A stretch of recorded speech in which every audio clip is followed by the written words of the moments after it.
Lauren from Pinkbird Originals, and I've got a really exciting video for you today. I've been a very lucky girl. The lovely people at Midwest Machinery have kindly loaned me this spectacular beast by here. This is the newest model of the Happy Japan 12 needle Voyager series of embroidery machines.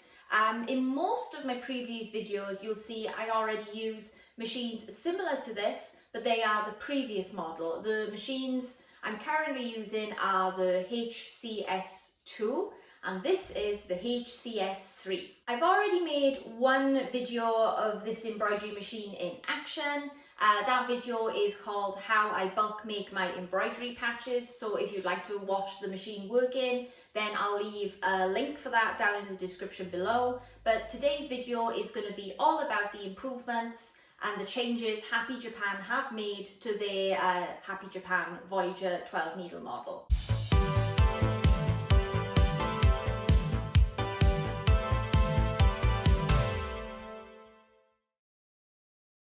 A lot of the changes Happy Japan have made to this machine have been quite subtle, and there's a lot to take in, so I'm going to start from the top and just work my way down. So the first obvious change is the layout of the thread stand, and to be honest, this took me a little while to get used to. Unlike in the previous model where all the threads just sit in a straight line going back towards the end of the machine, Happy Japan have now staggered the cones. A few people must have mentioned that they were having difficulty fitting the larger knobs on their embroidery machines because obviously threads come in all different kinds of sizes and the spools come in different thicknesses. And that's the reason why they've changed the layout, is just to be more accommodating to different brands, although why anyone would choose to use something other than Madeira is beyond me. I've also been told that the new layout here helps prevent static that sometimes attracts the threads to one another. So it should, in part, help with the issue of threads getting tangled at the top thread catches here, which is a good thing. But the threading system does take a little bit more getting used to. You kind of have to focus a bit more on what you're doing to ensure that you're placing the correct thread through the correct hoop here at the top, especially as some of the threads do seem to kind of crisscross a little. You do really have to concentrate on what you're doing, but anything that kind of prevents thread tangling to me is a positive. The machine still has its own bobbin winder, which is great. And you'll notice that the touchscreen interface now has 2 USB ports instead of 1.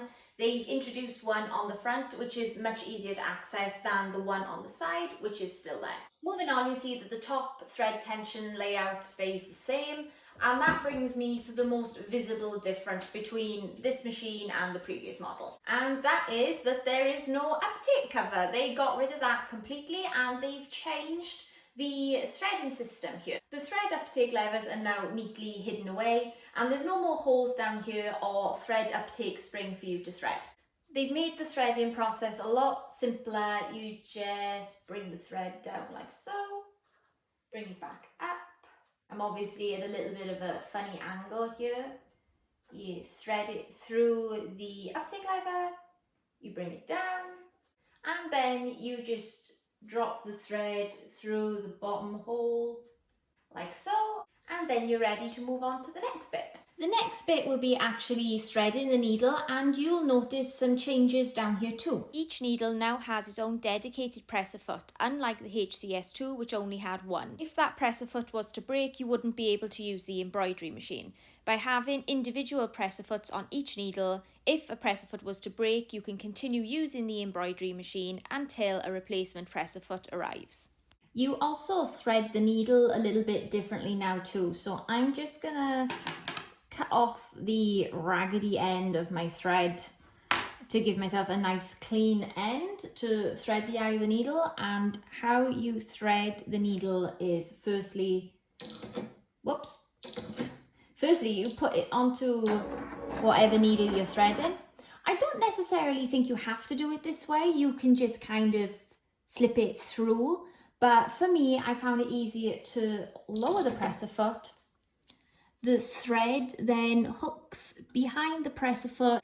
This catchment area here, you'll note on the previous model there was more of like a hook there to hold in the thread, and then you just thread the thread through the eye of the needle like so.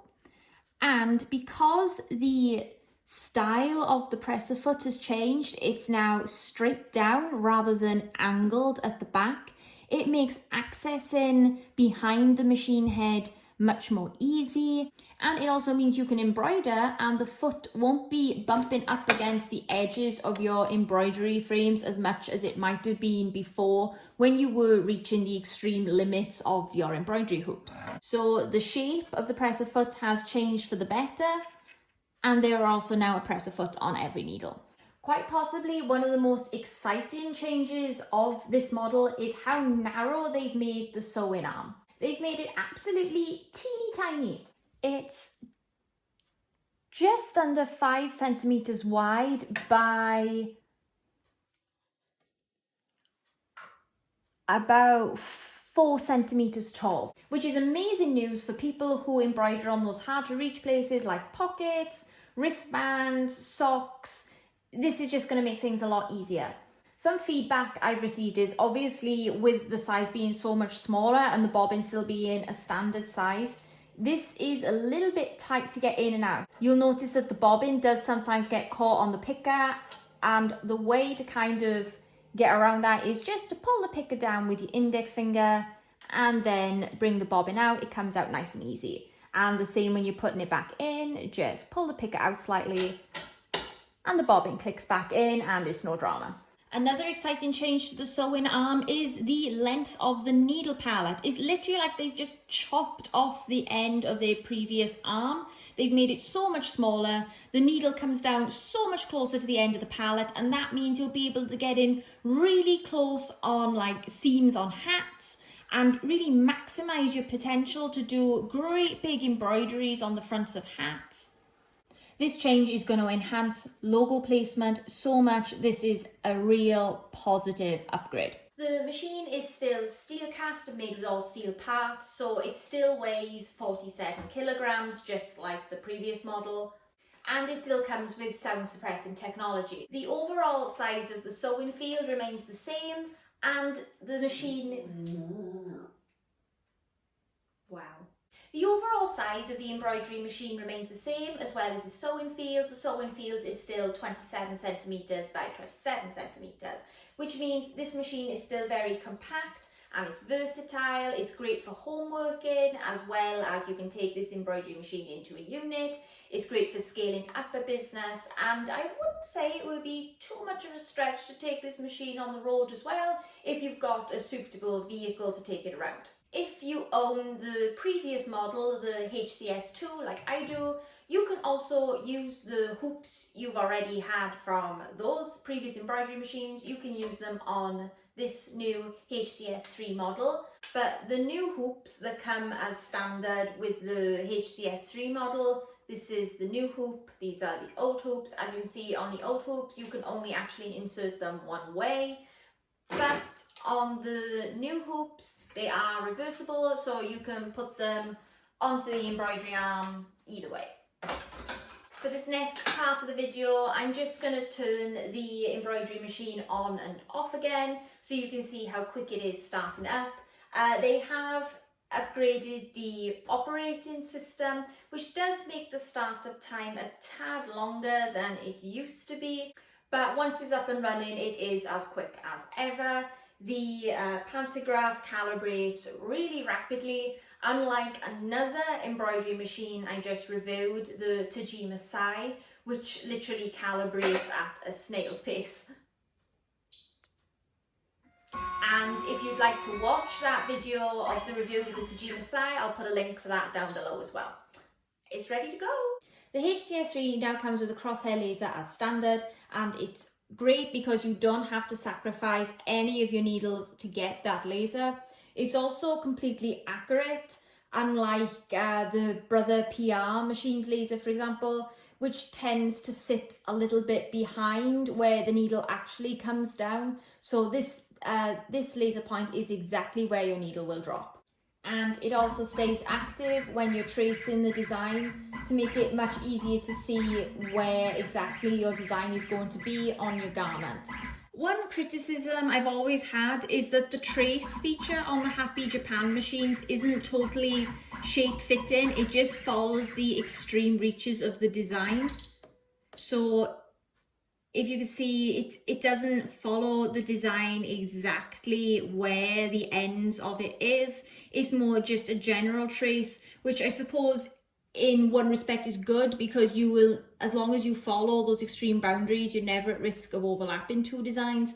But as a patch maker, I find an accurate shape fitting trace and shape fitting boundaries shows exactly how much space I have left in the hoop, and so I can maximize how many designs I can place within the hoop. This is how loud the embroidery machine is stitching out.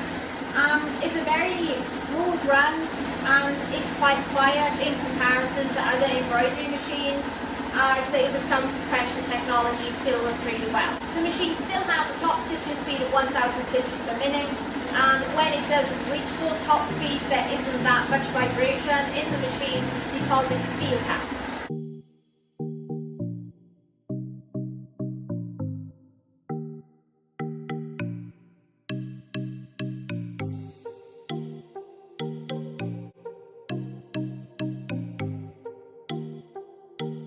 Made this sweater as a gift for my friend Sophie Talbot. She owns Twisted Squids, which is an amazing art business where she puts all of her designs onto t-shirts and they just look incredible. It's a new design I've been working on with the variegated Madeira thread. It says always tired, because when you own your own business you are always tired, and a lot of people have found this relatable. This jumper is going to be available in my shop, and the Happy Japan embroidery machine stitched it out beautifully. I'm very happy with this, and I'm sure my friend is going to be very happy to receive it. I think I said happy enough then in those last few sentences to sort of let you know that this machine lives up to its namesake. And on that horrendous joke, I'm going to wrap up this video now. I think I've covered most of the major physical changes of this machine. I'd love to know your thoughts on this embroidery machine, especially if you are an owner of a HCS2 model like I am. Have Happy Japan done enough to make you want to jump up and buy this new model embroidery machine? As always, if you have any questions about the machine, or if there's anything I haven't covered, please leave those comments down in the comment section below. If you've enjoyed this video, or if you'd like to see more embroidery machine reviews, or if you're just generally interested in how I run my embroidery business from home, that's what my channel is all about. And if you're interested in that, please consider subscribing. Thank you for your time, guys, and I'll see you next time. Bye bye.